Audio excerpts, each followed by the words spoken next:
I'm Jake. I can skate. And there's Flames hockey tonight. I don't care if it doesn't count. I am so ready for there to be actual hockey games for us to talk about. And tonight, we start off with one of those preseason oddities. It's a split squad game, and it's a Battle of Alberta, so counting the rookie games, we're trying to go 4-0 to start the preseason against the Edmonton Oilers. So, as with all games in the preseason, everybody freaks out about the roster. And so we'll take a deep dive into what the Flames rosters against the Oilers, or some facsimile of them, will look like tonight. At the home game at the Saddledome, the traditionally stronger team goes in the home game, and such is the case here. The roster is as follows. At forward, Michael Backlund, Andrew Basha, Blake Coleman, Matt Coronado, Matvey Gritton, Sam Honzik, scratch that, I was about to say Jonathan Huberdeau. He's actually not going tonight. Nazem Kadri, Justin Kirkland, Sam Morton, William Stromgren, Idar Suniev, and Connor Zary. On defense, Rasmus Anderson, Jake Bean, Nick Sichik, or Sichik. I heard Sichik on the radio. I'm gonna say Sichik until I hear differently. Joel Hanley, Zane Perek, and Mackenzie Weegar. In goal will be Devin Cooley, and he's backed up by Owen Say. Now, the lineup for that game in Calgary looks something like this. Gritton will be taking the place of Jonathan Huberdeau, who's taking a bit more maintenance. He'll be on left wing with Kadri in the middle and Coronado. Then we have Zary, Backlund, Coleman, Honzik, Kirkland, Stromgren, Suniev, Morton, Basha. Sichik is on defense with Rasmus Anderson, Hanley, Weegar, and Bean Perek. And as I said, Devin Cooley is starting backed up by Owen Say. The storylines for me coming out of the home game will be, this is a huge opportunity with Matvey Gritton. He is starting on the first line. He likely would have been somewhere in the bottom of the order if we didn't decide to give Hubie a day off tonight. This was a later decision, but we'll get into this, but don't read too much into it. And then, of course, Sam Honzik was the story of last year's camp, broke camp with the team, and then ran into some injury issues and didn't have that same spark once the season started. So I'm fascinated to see what he does in this camp. And then, of course, Suniev, Morton, and Basha. This is likely gonna be a line or parts of a line on the Wranglers, but it's also an opportunity for somebody like Sam Morton to try and make a case for that fourth line center role. I'm really surprised to see Nick Sichik not only in the first game, but on the top pair with Rasmus Andersson. I'm guessing this has to do with a lot of our left defensemen playing in the Edmonton game. But it was still fascinating not only to see him in the lineup, but getting top pair minutes. If we have that hole in the lineup, I would have moved Perek up, even if he was playing on his offside, but that's just me.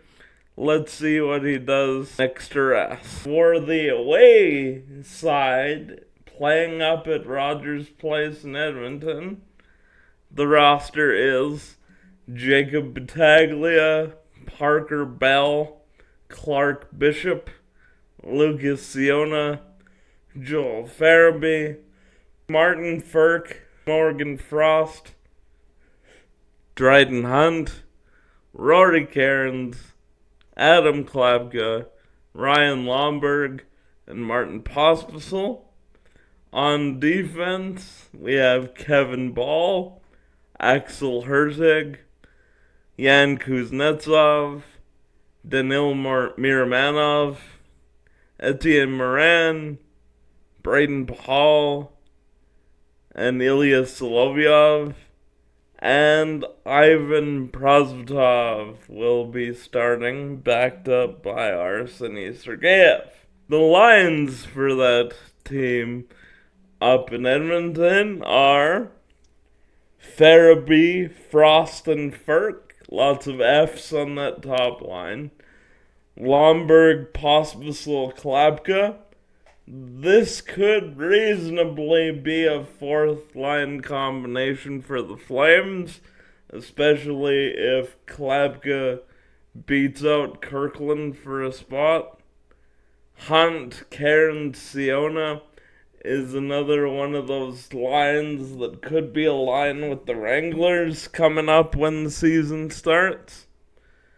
And Battaglia, who will likely be heading back to junior unless he absolutely lights up training camp with Bishop and Bell.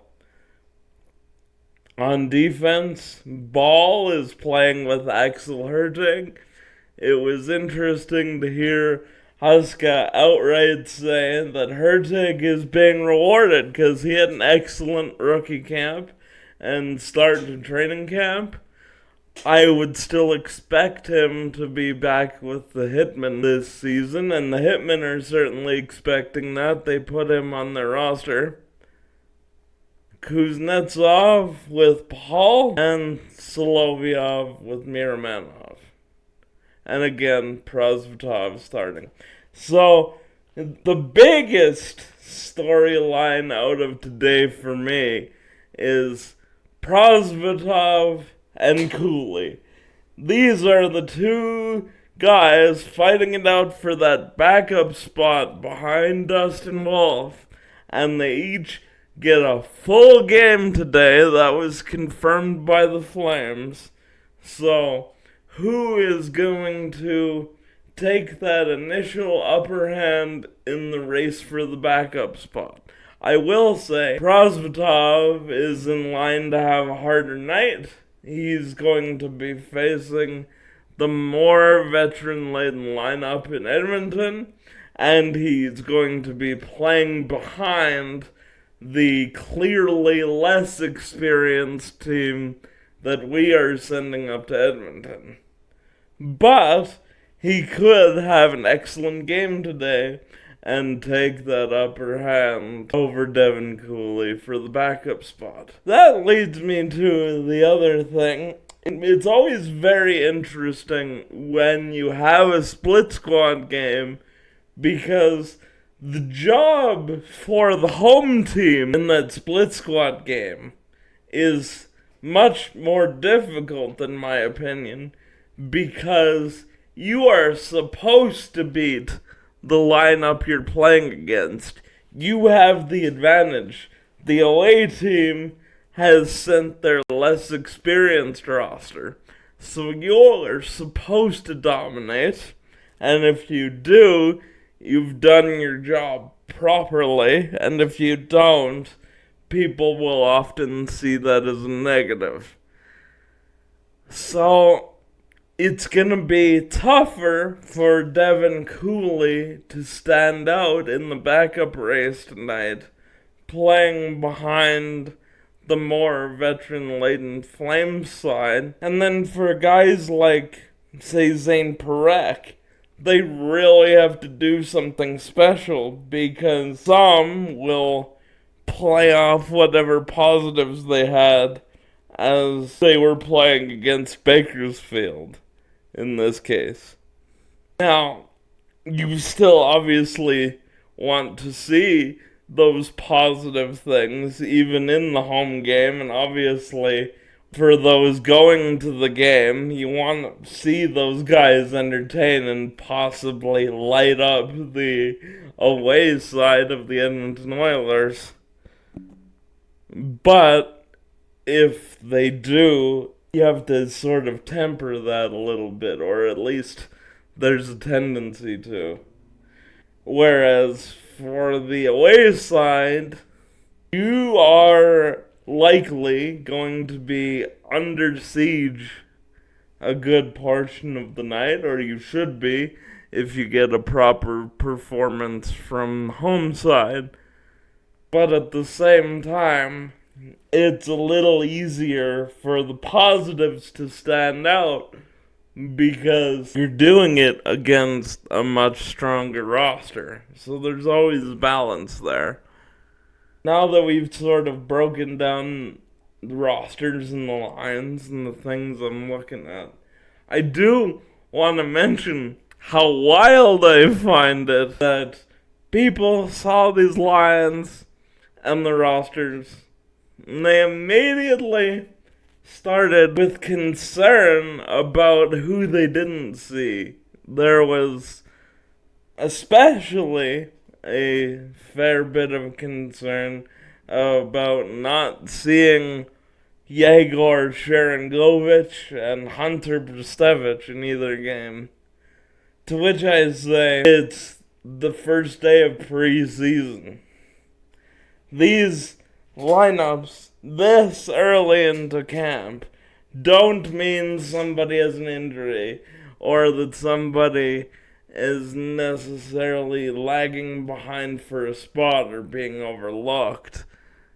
It's a split squad game, and there's gonna be, I believe it's 6 more preseason games. There are several more of our 8 preseason games remaining, and so it does not concern me not to see a couple of guys who I expect to see several times over the preseason. Originally, I had thought that the reason Hunter Brustevich wasn't in at least one of these games was that Paul and Miramanov were in the Edmonton roster to make up the games played requirement. I've since been corrected on Twitter that requirement is waived for split squad games, but it still doesn't bother me not to see Brew there. They would mention if he had an injury or was dealing with something, and it's too early in camp to say that he's already behind for a spot, especially when Ryan Huska made a point of saying he was rewarding Axel Hertig for his great rookie camp.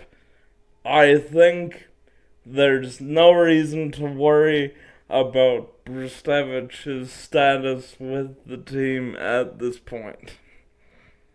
As for Sharangovich, he's a veteran. He'll be on the team This is purely maintenance for him. Same thing with Jonathan Huberdeau. With regards to Dustin Wolf, why would he be playing in this game? There's no reason to play Dustin Wolf this early in the preseason, especially when you have a legitimate battle for your backup goalie. I like that each of those guys are getting a full preseason game this early to see if anybody can take that upper hand. So, to anybody who's asking why Dustin Wolf isn't there, it's because he doesn't need to be, and because we actually need to see Cooley and Prosvetov play. We don't need to see Dustin Wolf play tonight. Both games are at 6. You can watch the one being played at the Dome on CalgaryFlames.com. Unfortunately, if you want to watch both games, you're going to have to pay for the Oilers streaming service. Yes, our friends up north are putting a preseason split squad game behind a paywall. I don't know about you, I'm not paying for Oilers streaming service for a split squad game in the preseason. Why would I do that? And so I'm only gonna be watching the game at the Dome, but if you want to watch both sides of the split squad game tonight, you can pay for the Oilers streaming service. I don't recommend that you do so. And with that said, I am so pumped for hockey tonight. And, as always, and 2 times, go Flames!